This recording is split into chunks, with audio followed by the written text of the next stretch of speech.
Jangan lupa like, subscribe, dan nyalain lonceng notifikasinya ya. Salam sepak bola, sahabat bola mania.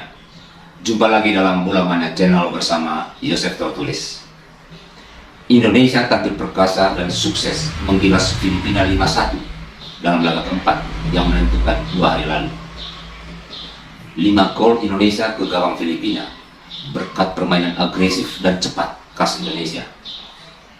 Namun untuk menjaga asa lolos ke semifinal, Indonesia wajib menang atas Myanmar malam ini.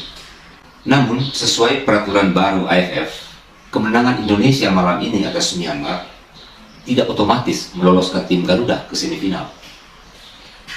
Jika pada malam ini Vietnam kontra Thailand berakhir dengan kemenangan salah satu dari keduanya, maka pemenang laga tersebut akan menjadi juara grup A dan Indonesia akan lolos sebagai runner-up. Tetapi jika Thailand versus Vietnam berakhir imbang 0-0, Indonesia akan menjadi juara grup A karena nilainya nanti sama. Thailand, Vietnam, Indonesia sama-sama nilai 11. Jika Thailand versus Vietnam berakhir 0-0, Indonesia menjadi juara grup karena unggul selisih gol. Namun bahayanya jika Thailand kontra Vietnam berakhir dengan skor 1-1 atau 2-2, maka Indonesia yang justru tersingkir. Karena head to head, rekor pertemuan antara Indonesia lawan Thailand 0-0, Indonesia lawan Vietnam 0-0. Sedangkan Thailand kontra Vietnam 1-1 atau 2-2, maka keduanya yang akan lolos ke semifinal. Dalam situasi seperti itu, pilihan terbaik bagi tim Garuda adalah fokus pada pertandingan Indonesia lawan Myanmar. Tidak peduli dengan pertandingan Thailand lawan Vietnam. Peluang Indonesia untuk menang atas Myanmar sangat terbuka. Rekor pertemuan 6 pertemuan terakhir, Indonesia 5 kali menang dan hanya sekali kalah dari Myanmar. Dan kita unggul cukup meyakinkan, rata-rata dengan selisih 2 gol. Namun perkembangan sepak bola Myanmar dalam 5 tahun terakhir mengalami kemajuan cukup besar. Yang menonjol dari Myanmar adalah mereka bermain organisasi yang baik.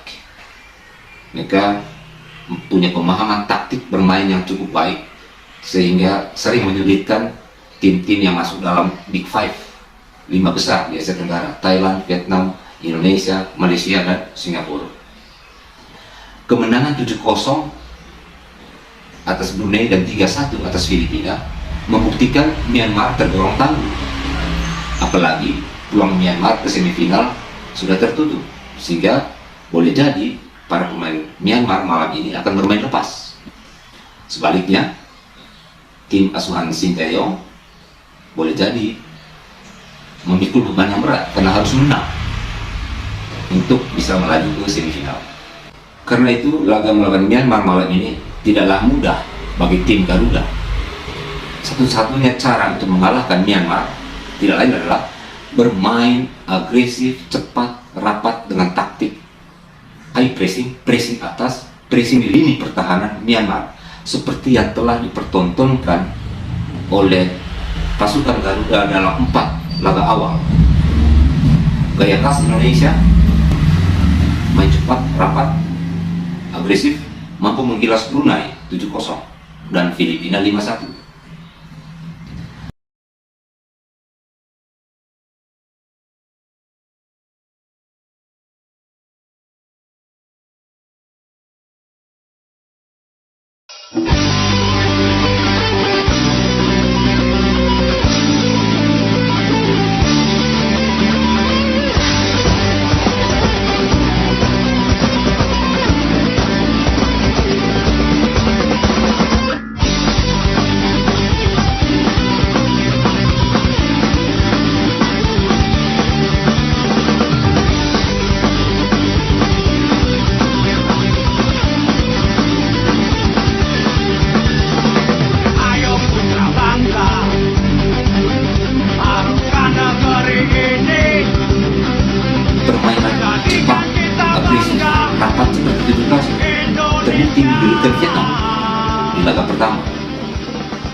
Thailand bahkan kelabakan menahan gempuran pasukan Garuda yang cepat agresif di babak pertama. Walaupun kemudian mereka bangkit balik menekan Indonesia di babak kedua dan tercipta beberapa peluang. Salah satu penyebabnya adalah ketika Marcelino Ferdinand ditarik keluar akibat cedera. 7 gol Indonesia ke gawang Brunei dan 5 gol ke gawang Filipina lahir dari permainan agresif dan cepat, bukan dari permainan build up serangan, membangun serangan dari di bawah lewat tengah ke depan, tetapi permainan cepat di sepertiga lapangan lawan. Pemain-pemain Indonesia memiliki kecepatan dan agresivitas yang tinggi ketika masuk di daerah pertahanan lawan, dan ini yang menyulitkan tim-tim sebelumnya, dan saya yakin malam ini juga akan menyulitkan Myanmar. Organisasi permainan Brunei sebenarnya bagus, namun mereka kalah kualitas individu pemain, sehingga mereka begitu kaget dan kelagapan di babak pertama untuk meladeni kecepatan pemain-pemain Indonesia, sehingga lahir 6 gol di babak pertama. Di babak kedua, Indonesia hanya mampu mencetak 1 gol karena memang stamina pemain Indonesia sudah menurun akibat permainan cepat agresif di babak pertama. Filipina juga mempunyai organisasi permainan yang bagus, hanya sekali lagi kalah kualitas dari pemain-pemain Indonesia yang lebih berbakat, yang lebih bertalenta. Pemain Filipina seperti halnya Brunei kalah cepat, kalah agresif, dan juga kalah kualitas. 2 gol Indonesia ke gawang Filipina itu lahir dari kecepatan pemain Indonesia dalam merangsek masuk pertahanan lawan, sehingga dihadang oleh bek Filipina, melahirkan 2 gol penalti.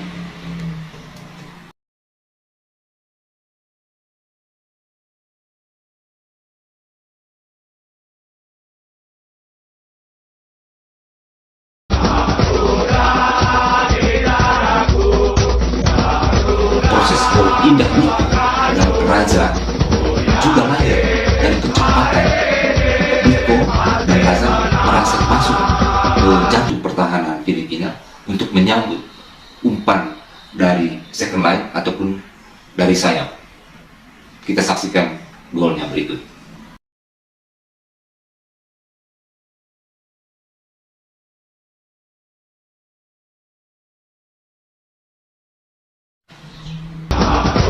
Menariknya, ketika melawan Vietnam dan Thailand, permainan agresif, cepat, dan rapat yang diperagakan oleh tim Garuda sulit untuk menjebol gawang 2 kekuatan sepak bola Asia Tenggara itu. Mereka memang kesulitan, baik Vietnam maupun Thailand, dalam meredam permainan cepat, tetapi Indonesia sulit untuk menciptakan peluang-peluang berbahaya, ada 1-2, dan tidak bisa mencetak gol. Hal itu terutama karena memang pemain-pemain Thailand maupun Vietnam mempunyai kualitas individu yang baik, teknik, taktik, dan juga organisasi. Pemain-pemain Vietnam maupun Thailand juga memiliki fisik dan stamina yang bagus, sehingga menyulitkan pemain-pemain Indonesia yang bermain cepat agresif untuk secara leluasa mengobrak-abrik pertahanan Vietnam maupun Thailand.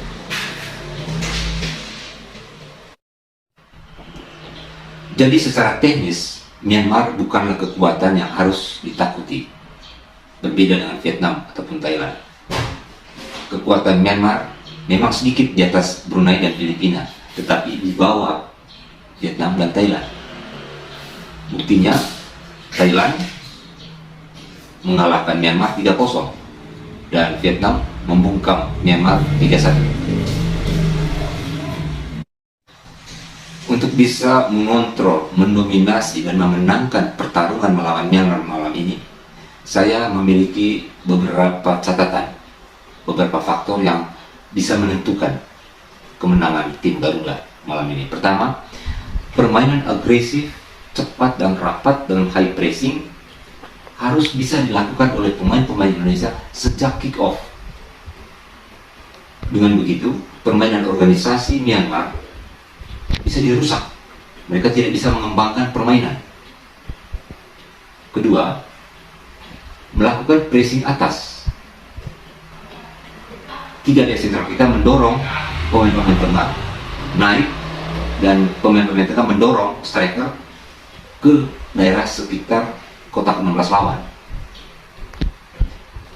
Sehingga dengan cara itu maka jarak antara back, 3 back, 5 gelandang, 2 striker menjadi rapat. Dan dalam area permainan sempit seperti itu, pemain-pemain Indonesia yang memiliki kecepatan dan agresif bisa dengan cepat merebut bola, dan setelah merebut bola bisa dengan segera melakukan serangan berbahaya langsung ke pertahanan lawan.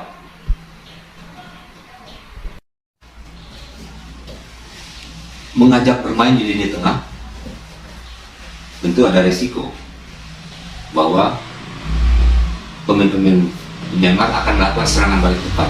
Tetapi saya percaya bahwa 3 back sentral kita, Muhammad Ferrari, Marcel Januar, dan Rusadi, maupun 2 back sayap kita, Kakang di kanan ataupun Tata di kiri, memiliki kualitas, memiliki kecepatan untuk bisa meredam serangan balik Myanmar. Karena sekali lagi, pemain-pemain Myanmar bukan pemain Vietnam dan bukan pemain Thailand.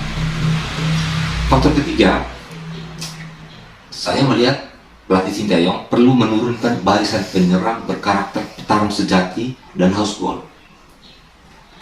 Tanpa motor serangan Marcelino Ferdinand, pelatih Sinteyong kini memiliki 4 bomber yang sigap membobol gawang lawan, yaitu penyerang tengah Hoki Caraka, Rabani, lalu ada Nico sebagai second striker yang juga bisa berperan sebagai penyerang sayap. Sejauh ini Hoki sudah mencetak 4 gol, Rabani 3 gol, dan Nico 2 gol.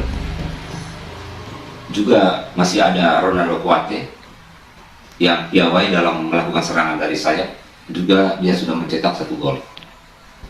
Dalam formasi 3-5-2, saya melihat bahwa tidak salah jika Hoki dan Rabani yang sudah dua-duanya sudah mencetak 7 gol bisa menjadi tombak kembar di ujung tombak. Lalu dari second striker ada Nico yang juga sudah mencetak 2 gol. Atau dalam formasi 3-4-3 bisa juga Nico berperan sebagai penyerang sayap kanan, lalu Kuate penyerang sayap kiri, dan Hoki di ujung tombak. Faktor yang keempat yang juga penting, bahwa lini belakang Indonesia jangan sekali-kali terlalu percaya diri membangun serangan dari lini belakang dengan bola-bola pendek. Pemain-pemain Indonesia lemah dalam kontrol, passing, dan keep the ball, menjaga bola ketika mendapat pressing dari lawan. Jika berani melakukan serangan dari bawah, maka pemain-pemain Indonesia sering panik dan melakukan kesalahan ketika mendapat tekanan berat dari lawan. Kita lihat, saya mencatat ada 3 kali pemain-pemain Indonesia mencoba membangun serangan dengan melakukan passing sejajar dari back sayap ke tengah, dari Marcel terus ke kanan. Begitu diliput oleh lawan, pertahanan Indonesia menjadi terbuka dan berbahaya. Bahkan sekali penjaga gawang Cahyadi nyaris membuat blunder, dan itu lebih karena kesalahan pemain yang terlalu percaya diri melakukan permainan 1-2 di lini belakang.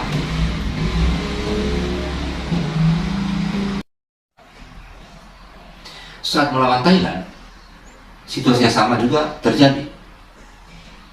Ketika Thailand berubah taktik di babak kedua, dari pressing bawah, kemudian mereka berubah menjadi pressing atas. Saya heran bahwa 5 pemain belakang Indonesia masih mencoba melakukan serangan build up, serangan dari bawah, dengan melakukan permainan ball position di bawah. Apa yang terjadi? Beberapa kali langsung di press oleh pemain Thailand yang punya kualitas bagus, dia rebut dan langsung mengancam gawang Indonesia. Jadi kita lihat waktu itu kita seperti babak belur di babak kedua, karena sebetulnya ada kesalahan taktik di mana pemain-pemain belakang mencoba membangun serangan dari bawah, padahal Thailand sudah berubah taktik dari pressing di bawah dan pressing atas. Seharusnya dalam situasi seperti itu, kiper atau back yang menguasai bola memulai serangan dengan direct ball ke depan, dari bola langsung diangkat ke striker tengah atau striker sayap. Ketika bola sudah diangkat, 3 back sentral plus 5 gelandang langsung dorong ke depan. Kenapa? Karena dengan dorong ke depan maka 5 gelandang ini siap untuk memanfaatkan bola kedua atau second ball, yaitu bola pantulan dari back lawan yang merespon bola long passing tadi. Ketika long passing, mereka akan merespon entah dengan sundulan atau dengan melakukan permainan 1-2. Nah, gelandang Indonesia ketika bola sudah di long pass harus segera merapat ke depan untuk mengantisipasi bola kedua.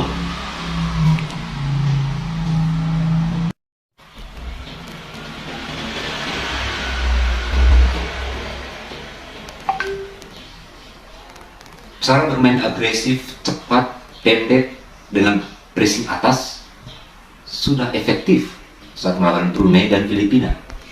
Kita berharap bahwa cara bermain yang sama kembali dijalankan oleh pasukan Sinteyong, karena lawannya hanya Myanmar, bukan Thailand dan juga bukan Vietnam.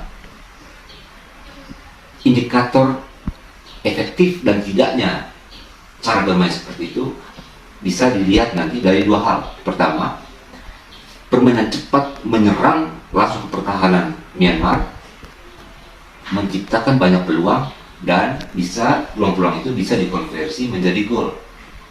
Indikator yang kedua, lini pertahanan Indonesia tidak membuat kesalahan, tidak juga membuat blunder. Faktor terakhir yang juga tidak kalah penting, bahwa selama 90 menit pertandingan melawan Myanmar malam ini, seluruh komponen tim harus fokus pada laga sendiri melawan Myanmar. Jangan sekali-kali konsentrasi terpecah untuk mengikuti hasil laga Vietnam kontra Thailand, sebab ini sebuah permainan. Sepak bola adalah permainan penuh drama. Dinikmati saja permainan, bukan hanya tim, tetapi juga kita, para pencinta sepak bola nasional yang berada di luar lapangan. Sampai di sini dulu obrolan kita sore ini. Bravo, tim Garuda Muda.